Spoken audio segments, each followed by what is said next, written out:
Vous trouvez ici à la Ravine des Cabris, en plein cœur véritablement de la Ravine des Cabris. Aujourd'hui, c'est l'inauguration de ce fameux gymnase Axel Blancourt, qui était une promesse et qui aujourd'hui est une réalité. Le choix d'Axel Blancourt, il s'est imposé à beaucoup de gens. D'abord à moi, puisque Axel, je l'ai connu. Qui était Axel Blancourt? C'est Marmaille la Ravine des Cabris.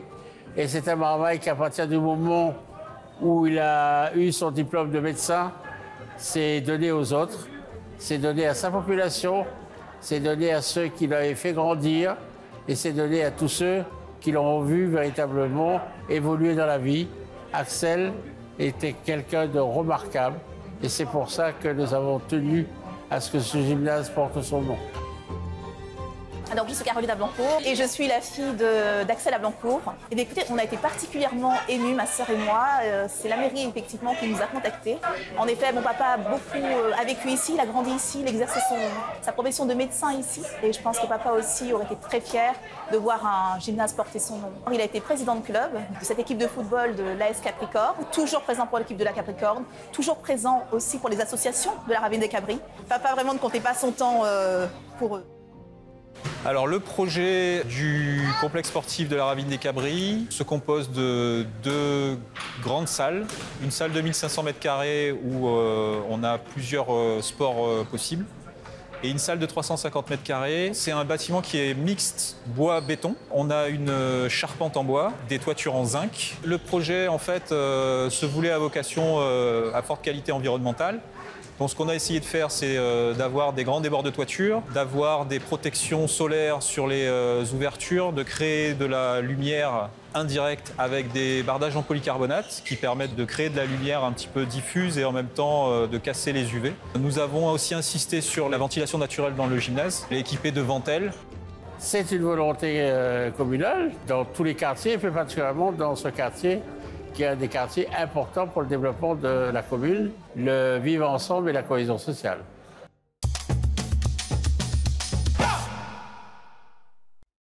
Nous sommes à l'ancien tribunal de grande instance de Saint-Pierre, un bâtiment chargé d'histoire qui est inscrit au titre des monuments historiques. Un bâtiment à l'instar de l'hôtel de ville qui fait partie de ses plus anciens bâtiments, fin 19e, début 20e. Une histoire connue à Saint-Pierre pour avoir reçu le procès, en tout cas le début du procès de Citaran et de sa bande. Donc ce bâtiment va être un outil multiculturel que le département prend en main grâce à une convention qui a été faite avec la ville de Saint-Pierre. Et donc beaucoup d'expositions qui seront ici programmées, des expositions des outils du département, et également des partenariats sûrement avec la ville de Saint-Pierre. Alors aujourd'hui, il y a une exposition, ça s'appelle Les Suds, donc ça parle de tous les Suds. Et là, on va avoir beaucoup de photos des années 30, 50, 60 qui retracent la vie dans le sud de la Réunion. L'Iconothèque historique de l'océan Indien était chargée d'une grande exposition inaugurale. On a une partie historique sur les murs extérieurs quand on rentre dans le centre culturel. Ensuite, on est dans une chambre immersive avec une sorte d'atelier des lumières, avec une création artistique et vidéo de Lionel Laurette.